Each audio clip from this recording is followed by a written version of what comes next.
This is the Court Leader's Advantage, a podcast series for court professionals and by court professionals. Brought to you by thecourtleader.net and in cooperation with NACM, the National Association for Court Management.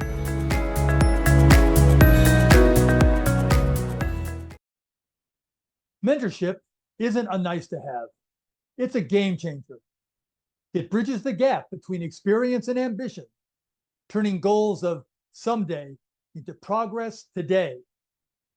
A great mentor can share wisdom and real-world experience, help navigate tough choices, accelerate learning, boost confidence, and steer a mentee away from common missteps. But mentorship goes deeper than skill building. It helps professionals feel seen, supported, and part of something larger. In the workplace, a mentor can decode office culture, clarify expectations, and open doors to powerful networks. For a young professional, it can be the spark that reveals possibilities they didn't even know existed. Organizations that embrace mentoring don't just grow talent, they grow loyalty, collaboration, and a culture of continuous learning. Of course, it's not always smooth sailing. Finding the right match can be tricky. Mentors may struggle to tune into a mentee's unique needs or learning style. Mentees can often hold back, unsure how much to share, or even how to ask. Without clear boundaries and expectations, even well-intentioned comments can lead to confusion, particularly around confidentiality and feedback. I'm Pete Kiefer, and welcome to the Court Leader's Advantage podcast series. This month, we're diving into mentorships. What works? What doesn't? And how can we make it better? NACM's long-standing mentorship program connects professionals from across the country. How has it shaped careers? And what is the next step in a rapidly changing world? Here to talk about mentorships are Tina Madison, Deputy Court Administrator for the Pima County Consolidated Justice Courts in Tucson, Arizona. Stacy Fields, Court Administrator for the Municipal Court in the city of Crestwood, Missouri. Samantha Wallace, Deputy Trial Court Administrator for the 1st Judicial District in Coeur d'Alene, Idaho. And Daniel Alejandro Meza Rincon, Deputy Juvenile Court Administrator for the state of Utah in Salt Lake City. Thank you all for joining today's podcast. Tina Madison, let's start with NACM's mentoring program. Can you give us a quick rundown about how it works, how long it's been around, and roughly how many people have gone through it? NACM's mentor program has been around for a few decades, and we've had hundreds of people go through our program. It is designed to pair a seasoned NACM member with somebody new to NACM, and they both have to be members in good standing to be a mentor and to be a mentee. And it's really that unique pairing of somebody wanting to learn more about court profession, having that guidance from somebody who's been around in the courts maybe a little bit longer, and help with career aspirations or guidance in maybe steering some tricky situations in the workplace. So I think our program's been great for our members, and we're excited to talk about it. What makes for a great mentor in the public sector, and particularly in the courts? What qualities really matter? Stacy Fields? I think integrity is very important. Honesty, having a growth mindset, and I also think having a very positive attitude, because especially with us being in the court sector, we really come in with, the idea of everything is fair and even, which sometimes people present as an absence of emotion or an absence of engagement because of the area that we work in. But I think that it's so important as a mentor that you have just these general qualities, because you're going to be working with someone and integrating them into this whole new culture. So you want to make sure that they have a really positive feel about it, and that they're encouraged in pursuing their career, and they don't become stagnant and bitter and become the angry person who barely wants to open their mouth to say hello when you walk up, to their office. So I think those are some important attributes that really carry over in the public and in the court sector. Tina? I agree with everything that Stacey said, but add on to it active listening. Sometimes when we do pair up people that have had a long, lengthy, substantial career in the courts, they have a lot of war stories.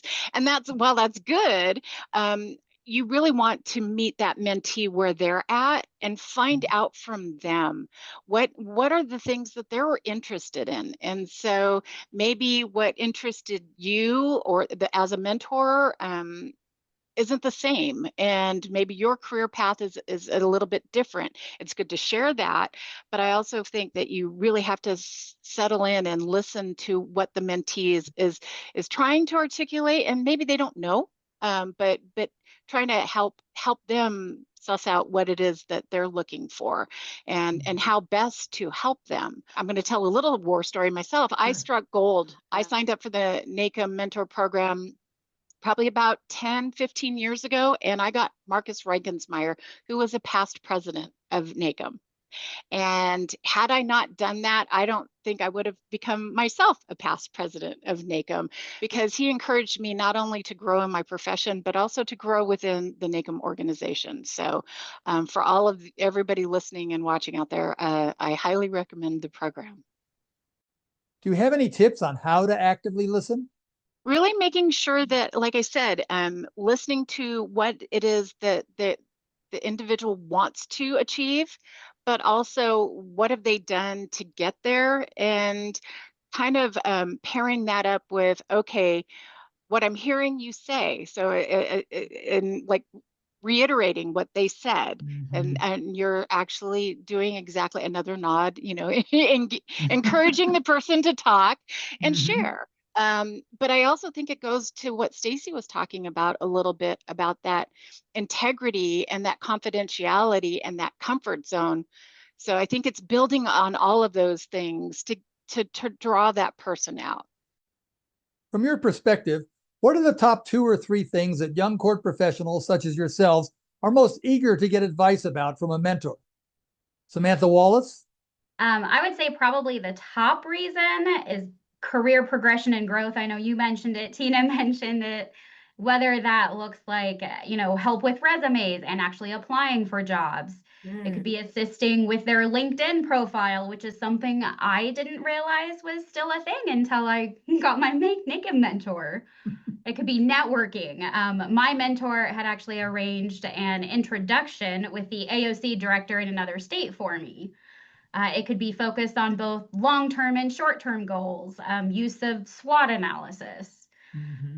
Sometimes it could be how to create opportunities for themselves when maybe they don't fit the exact criteria for positions, and also what opportunities are available to them after having worked in management or in administration. It could be, again, like Tina mentioned, how to deal with a difficult or challenging situation that arose in their office. For me personally, I actually didn't know if a career in the courts was what I wanted long term. So I wanted advice from someone who was passionate about court administration and what court administration meant to them, which then reignited my own interest in pursuing a career in court administration. Daniel Rincon? I have to say I agree with Samantha and everything that she said. I guess to tell a story, I have the absolute best mentor, and I remember approaching the individual, and I essentially said, I want to get to where you're at. What do I need to do? And this was a few positions ago, which I think speaks to the importance of having mentors that are genuinely caring about you as a professional, that are actively listening to you and really looking out for you in a sense. So I agree with Samantha that career progression is, I would say, the top thing that I would seek from a mentor, and I have. I've found that interviewing, practicing, so practicing for interviews has been super helpful for me. And it's been a way that I worked with my mentor. And that has been super helpful because, again, it helps go through those questions right before you're approaching a panel, and it helps you prepare for those opportunities. So I would say those two things are at the top of my list. I think if I were to add one more, which I just thought about, was having difficult conversations. I think it is super important to bounce things off of somebody else, and especially if you feel safe with that individual, because having difficult conversations is something that I don't think there's a manual for. Maybe there is, I haven't read it, but each individual and each difficult conversation is so unique that I think bouncing off ideas with somebody is always helpful, and I feel like that's one thing that I would seek out from a mentor.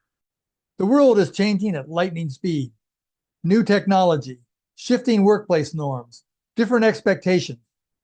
Do you think young court professionals face challenges that earlier generations did not? And how can mentors help them navigate through this new environment? Samantha?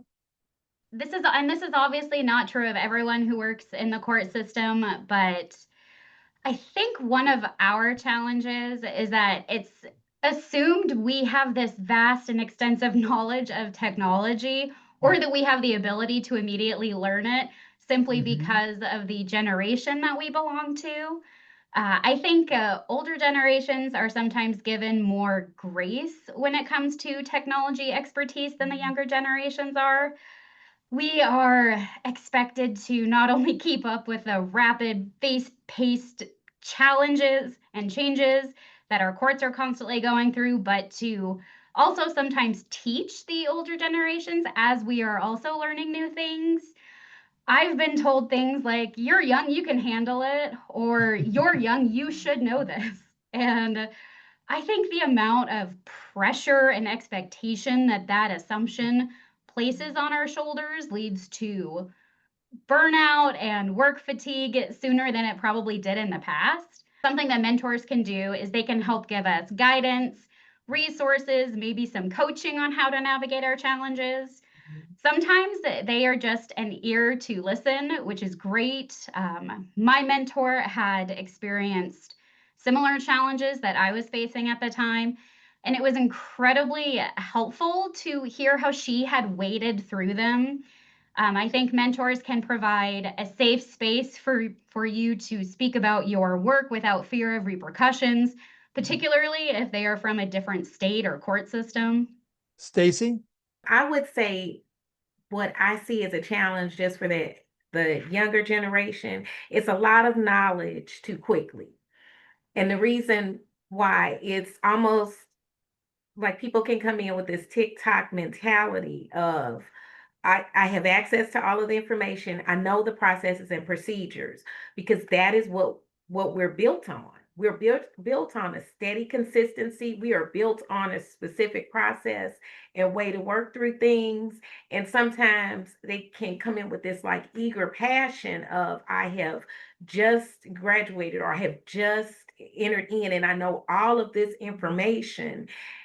But there is a benefit of having an older, more mature, seasoned mentor with you, because there are some things that need to be built in, some patience, because that patience works, some endurance when you're not getting and seeing the results that you need. And it can build a resilience in you that you will need, because in courts, and I found specifically in the Midwest, we came through several reforms and changes on the municipal level that impacted the nation. And at first, initially, we were completely ignored by our own state. And suddenly, everything that we did was under a microscope, not just statewide, but federally.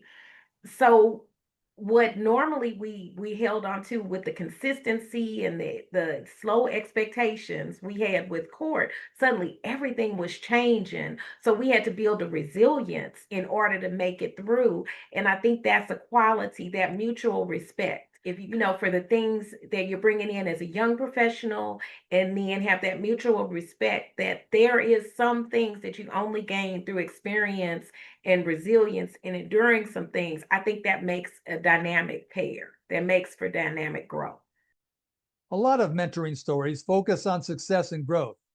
But honestly, Many of us need a mentor most when things aren't going well. What's more, when careers hit a rough patch, emotions can run high. What can a mentor do for a mentee during difficult times? And do mentors need a different skill set to help mentees going through career difficulties? Samantha? Yeah, I mean, I've never been a mentor, only a mentee, but I would say that it definitely does take a special skill set to assist mentees during difficult times. But chances are high that mentors that have that skill set already and that they themselves have experienced difficulties in their career. I know that my mentor had. So it helped for me to know that I wasn't alone in my work challenges. And it was beneficial to hear stories of my mentor's challenges and how she overcame them and still maintained her passion for court work. Stacy? As a mentor, and especially if somebody's going through a difficult situation, you want to have that compassion because you remember what it's like, but you don't want to build a codependency where that person becomes so they have been traumatized and they're so dependent upon you to help them through every crisis. They haven't gained what they need because as a mentor, I think we have a unique ability to be able to see long range. We've been on the field for a little bit longer and we can see some things afar off that need to maybe be built in, and it may not be comfortable. And Daniel, to allude to the uncomfortable conversations, it may not be comfortable to have some of these conversations between each other, but they're necessary because long range it can have a deeper impact. And I have a situation where a job where I was working with a young lady who was new. She literally had never worked in courts before, had come into courts, and every single day she was crying at the end of the day because she was so overwhelmed. She had all these acronyms, she had people and certain expectations, certain timelines, and she was basically falling apart every day. And for a while it was, we had to kind of nurse her in, but there did come a point where it was like, buckle up, Buttercup, because you got to have something built in, or else they will eat you alive. Now, that's the true story. But it does build this great resiliency, because we are dealing with people, and that same compassion can be shown across the board. And when you're building that resilience, it helps you not only when you're doing your work, but building those outside relationships with partners. And when you want to elevate your career, it builds something in you, so you're not so easily wounded, and you're able, to come back and grow from it and start extracting lessons from it, instead of just kind of nursing, that pain, because it easily can be that way because you have so many different people making demands on you at once. It can seem overwhelming, but I think that mentor or mentee relationship can really foster, like a healthy growth. Tina? The question's been asked and answered. You guys have really kind of outlined what's needed for that difficult times. And I love the compassion. I love the empathy. And sometimes it might even be a situation, even as a leader, there's been times where I've mentored people. I'm like, I've never encountered that. So let's maybe brainstorm some options for you, and I think Daniel alluded to it, be that sounding board, be that safe space where a person can come in and have that, but not to the point where Stacy was talking about that, and kind of codependency, giving them the legs to stand on their own. But so I think there's also that other component, being their cheerleader, being that also you can do this, because it's you have to have that as well, a skill set to let them know that, and sometimes you make bad calls and that you can still survive that. So I think there's a combination of all of these things. There's not one secret sauce for it, but it's kind of spread out over all the things that we've talked about. If you're a mentor and your mentee is facing a difficult situation, often it can be hard to know what they really need. Sometimes they're actually looking for ideas and guidance. Other times they're just looking for a safe place to talk and vent. How can a mentor know the difference between when a mentee just really wants to talk or when they're actually looking for ideas and guidance? Tina? Go ahead. Oh, Go ahead. I have a quick story about that. One of my mentors had that same thing. I'd go in and say, "Hey, I have this situation," and he immediately dived into fixing. And it was me that actually self-regulate or kind of helped him recognize I don't need that right now. I don't want you to resolve this problem. And in order for my growth, I need you to be my sounding board, just sit there and listen and help me walk through it. Maybe help me connect some dots that I'm missing, but at least let me verbalize what I'm going through, what I see the issues are, and then maybe kind of help me steer it. And if somebody came to me and was like, here's my problem, I probably, now as a leader sitting on the other side of the table, do that same thing. It's like, ask questions. It's really that questioning. So what do you think? What do you think is driving that difficult behavior? What do you think if you're a supervisor dealing with a staff person, or if they're upset about something? Why do you think you're upset? Why do you think this bothered you? Or why do you think you're having this problem with this other individual? Whatever the situation may be. And I think it's being able to stop and not try to fix and think about how do I assist them, but letting them do some of the processing. Stacy? That was really good. I'm sorry. I think I'm breaking out in a rash because Okay. I'm like a fixer, and I'm like, what you said is so good. And I'm literally going to be taking notes trying to implement this. I literally thought Scotch tape. That's the way that I know. By the time I pull the Scotch tape off, it gives that person time to vent, because I really do want to fix things. And especially if you have experience, you're like, oh, well, you don't have to go through this. And that may be their process. So I've learned just not to say anything and let them lead. And that's what it has helped me as a mentor. Let them lead and let them say if they need help. Let them say that, how do I do this? And then sometimes people say, how do I do this? And they still don't want to know. Yeah. So you have to, just throw a little something out. And if it seems that they've implemented that, then you can carry forward. But I'm telling you, that was so good. You need to have a series on that, because that I literally felt a rash coming off, because I'm like, no, that was great though. The NACM webpage says mentors should give advice and challenge mentees to stretch beyond their comfort zones. But is there a line that shouldn't be crossed? For instance, if a mentee is having trouble at work, should a mentor ever step in and mediate? Say the mentor knows the court administrator. Stacy? It depends on what the circumstance is. As much as, to me, it's a third party, like you're interjecting. If you're asked something, I think that that's more appropriate. If it's something that could impact the entire organization, it could impact the culture. If it's something illegal or along the lines, where it's going to cause a much bigger impact, then of course I'm going to leverage whatever relationships to kind of quickly resolve that, or at least let out some of the steam of the boiling point. But if it's not something that's urgent or something that's going to have a detrimental impact, I usually will let that work itself out, because it's something that an area of growth for each party, and they have to, help. They have to learn a way to work that out. And especially if it's in the work culture environment, they need to learn those boundaries and those kind of things. So I just personally just step outside of it, unless it's something that is escalating to where it's going to have a bigger impact, or, it's dangerous, a dangerous situation or something like that. But usually I will let them work that out amongst themselves, unless I'm asked and invited into the conversation. Daniel?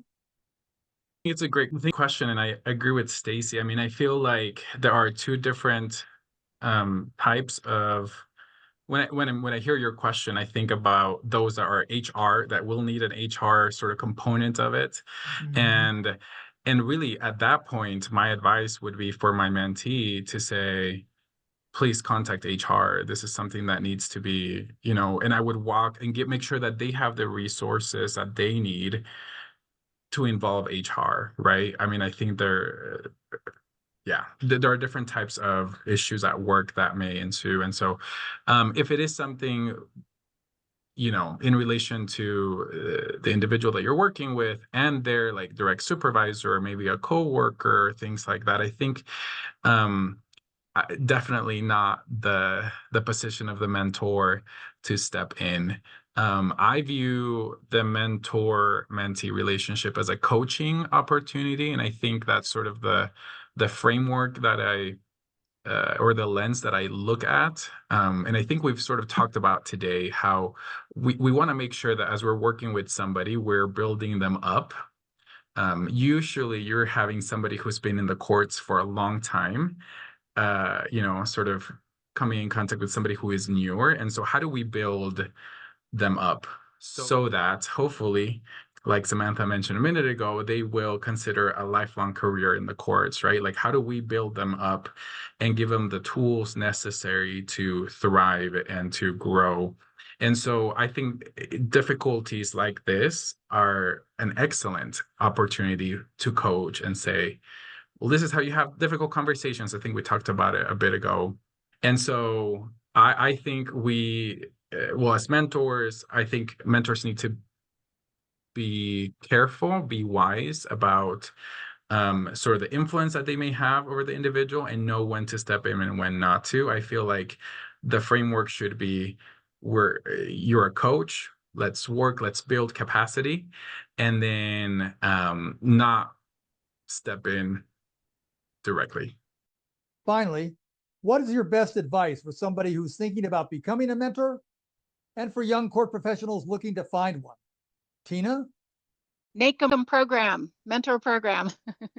I'm a actual believer in it. I was part of it, and then I also helped kind of like refreshed it about a decade ago. And so this is a call out, and hopefully after people watch this and listen, they're able to join us and get a mentor.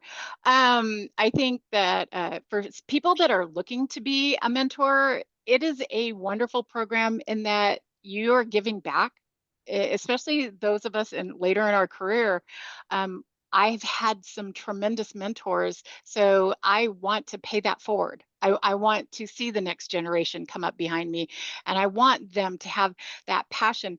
And I'm looking at Samantha and Daniel, both of them, because I remember them attending one of our first NACM conferences and seeing kind of that, I don't know what this is all about. We're kind of new. And I was like, you've got something. And so being that mentor and being able to see maybe yourself reflected in these other individuals coming up within the court ranks, and just saying, yes, this could be a wonderful career for you, and just having that, and then learning and seeing them progress. I'm so excited. I love that they're both on this, um, and that I get to see them kind of where they are in their careers as well. So Samantha?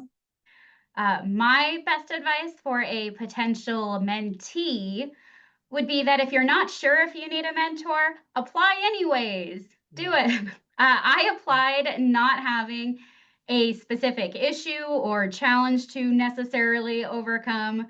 I was more so feeling a bit lost in my career and wanted to speak with someone who is passionate about their job. Even if you feel like you don't have a specific direction, I think a mentor can be helpful through all the times, the good, the bad, the confusing, etc. Of course, it's helpful for the mentor if you have some sort of inkling as to what you were looking to get out of the mentor program. But overall, it was cathartic to have a sort of support system from a different state, as it helped me to gauge what was a normal conundrum in my court and what was maybe a unique situation to my court. I cannot recommend this program enough. Stacy? I really have to say it has been I've had such significant changes in my career as a result, first of being part of NACM. And my best suggestion, because I was completely overwhelmed, I didn't know what I didn't know. And I walked into this room of all of these different amazing people, and the people in this organization are so generous with their time, with their knowledge, and invite you into places that you would never even see yourself.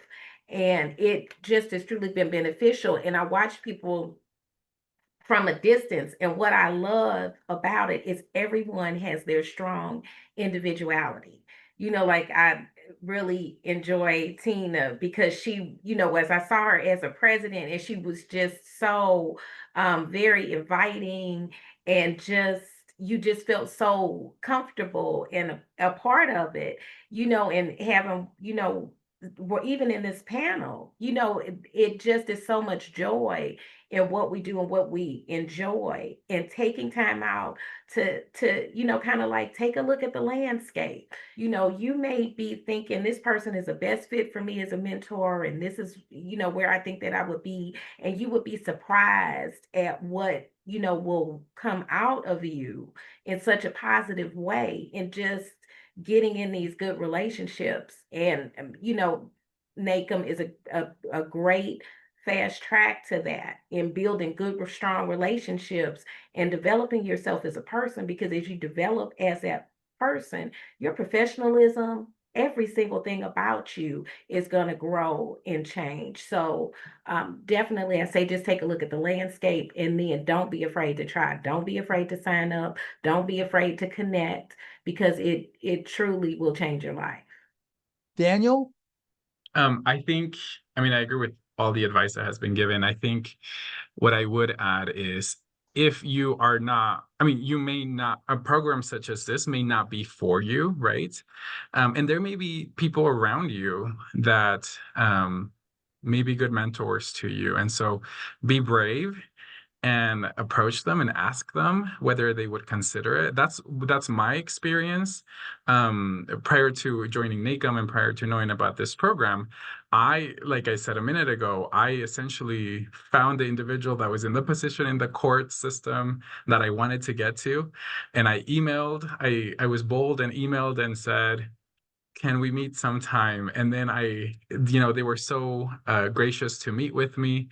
And I walked in there scared, but I said, I heard it's really good to have a mentor, and I want to get to where you're at. And do you want to be my mentor? It felt like I was asking them to go steady or something, but Yeah. but it was great. It opened doors, and it has been life-changing for my career. So I would say, be brave. You got this. Don't be scared. All right. A heartfelt thank you to Tina, Stacy, Samantha, and Daniel for sharing their insights and experiences on mentoring. It's clear this program has already made a real difference in the careers of many professionals, and its impact will only continue to grow. And to you dedicated court professionals tuning in, we appreciate your continued commitment to excellence and service. Your dedication keeps our courts strong and our communities well served. Thank you. Join us again on Tuesday, December the 16th, for another episode on the Court Leader's Advantage as we take on the issues shaping courts today. I'm Pete Kiefer, and thanks for joining us today. We'll see you next time.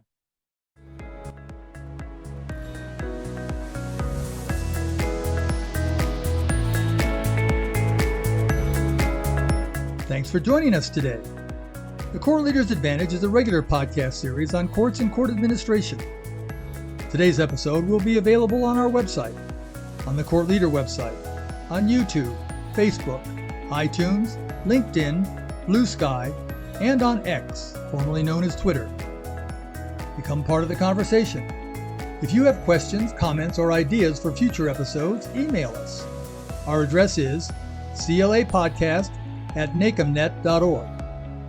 Did you hear an interesting comment by one of the panelists that you would like to listen to again, but you don't want to search the entire episode to find it? The additional resources section on the web page has a question time marker sheet. Find the discussion question on the sheet, and next to it is the time that question was asked.